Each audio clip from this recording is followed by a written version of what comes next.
କିଛି ଘଣ୍ଟା ହେବ କିଛି ଘଣ୍ଟା ପୂର୍ବେ ହିଜବୁଲ୍ଲା ଆକ୍ରମଣ କରିଛି ଇସ୍ରାଏଲକୁ।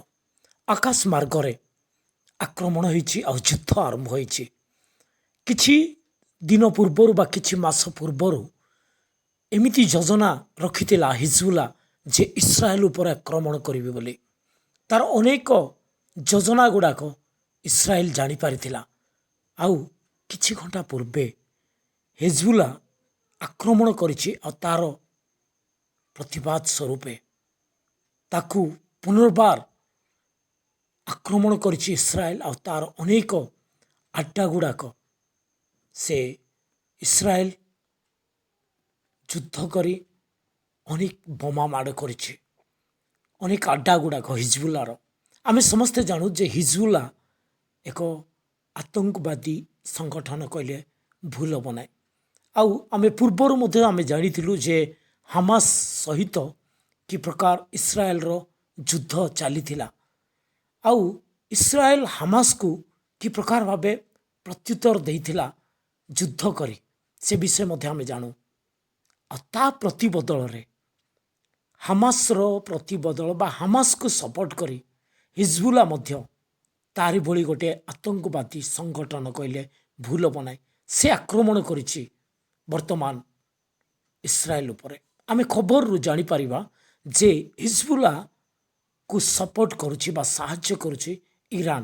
ଆଉ ଏଇ ଯୁଦ୍ଧରେ ଇରାନ ମଧ୍ୟ ଯେ ଯୋଗ ଦେବ ଏହା ସୁନିଶ୍ଚିତ ହୋଇପଡ଼ିଛି। କାରଣ ଅନେକ ବିଶ୍ୱସ୍ତ ସୂତ୍ରରୁ ଜଣାପଡ଼ିଛି ଯେ ଇରାନ ହିଜବୁଲ୍ଲାକୁ ସାହାଯ୍ୟ କରୁଛି। ଆଉ ହିଜବୁଲ୍ଲା ସେଥି ନିମନ୍ତେ ଆକ୍ରମଣ ଜାରି ରଖିଛି ଇସ୍ରାଏଲ ଦେଶ ଉପରେ। ଆଉ ଇସ୍ରାଏଲ ଦେଶ ବି ଆଗରୁ ଜାଣିଥିଲା ଯେ ଏଭଳି ଆଟାକ୍ ବା ଆକ୍ରମଣ ହେବ, ସେଥିପାଇଁ ପୂର୍ବରୁ ସେ ପ୍ରସ୍ତୁତ ହୋଇ ରହିଥିଲା। ଆଉ ଏବେ ସେ ପୂର୍ବ ପ୍ରସ୍ତୁତି ଅନୁସାରେ ସେ ଠିକ୍ ଜବାବ ଦେଇଛି ଇସ୍ରାଏଲ। ଆଉ ଏବେ ଯୁଦ୍ଧ ଚାଲିଛି।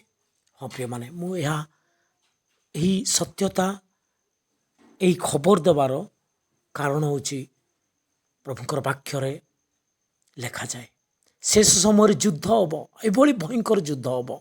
ସମସ୍ତ ଦେଶ ସେମାନେ ମିଳିତ ହେବେ। ସମସ୍ତ ଦେଶ, ପୃଥିବୀର ସମସ୍ତ ପ୍ରାୟ ଦେଶ ସମସ୍ତେ ଯୁଦ୍ଧରେ ସାମିଲ ହେବେ। ଶେଷ ସମୟ ଯୁଦ୍ଧ ଦ୍ୱାରା ଅନେକ ଲୋକ ବିନାଶ ହେବ, ଅନେକ ଲୋକଙ୍କର ବିନାଶ ହେବ।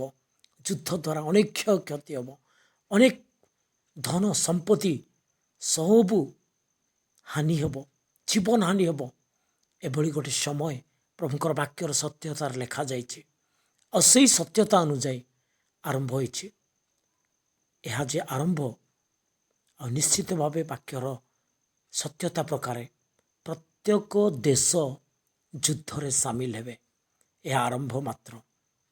ତେଣୁକରି ପ୍ରିୟମାନେ, ଆମମାନେ ପ୍ରାର୍ଥନା କରିବା ଏହି ଦେଶର ଯୁଦ୍ଧମାନଙ୍କ ନିମନ୍ତେ। ଆଉ ଅନେକ ଆମର ପ୍ରିୟମାନେ ଅଛନ୍ତି ଏଥିରେ ସାମିଲ ହେବେ, ପ୍ରଭୁଙ୍କର ଲୋକମାନେ।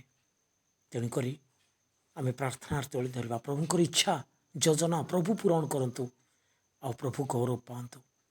ଏହା ଶୁଣି ଆମେ ଆଶ୍ଚର୍ଯ୍ୟ ହେବା ନାହିଁ, ଏହା ଜାଣି ଆମେ ଆଶ୍ଚର୍ଯ୍ୟ ହେବା ନାହିଁ। କାରଣ ଯୁଦ୍ଧ ଅନିବାର୍ଯ୍ୟ। ଆମେ ପ୍ରକାଶିତ ବାକ୍ୟର ଦେଖୁ ଅନେକ ବିଷୟ ଯାହାକି ପ୍ରଭୁଙ୍କର ବାକ୍ୟ ପ୍ରକାରେ ଘଟି ଆସୁଅଛି। ତେଣୁକରି ଆମେ ପ୍ରାର୍ଥନା କରିବା, ପ୍ରଭୁଙ୍କର ଗୌରବ